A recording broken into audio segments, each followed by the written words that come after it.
цветочек в утренней росе цветов. Соловья запев, свисточек, сок, березовый глоток.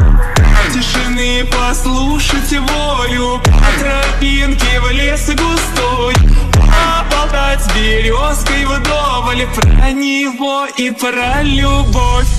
Матушка земля, белая березонька, для меня святая Русь, для других занос века.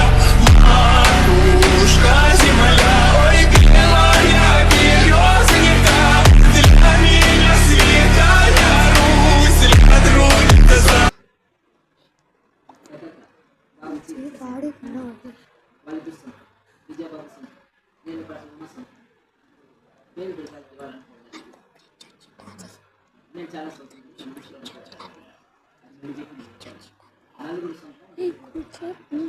Record అవుతుంది చేసింది కదా.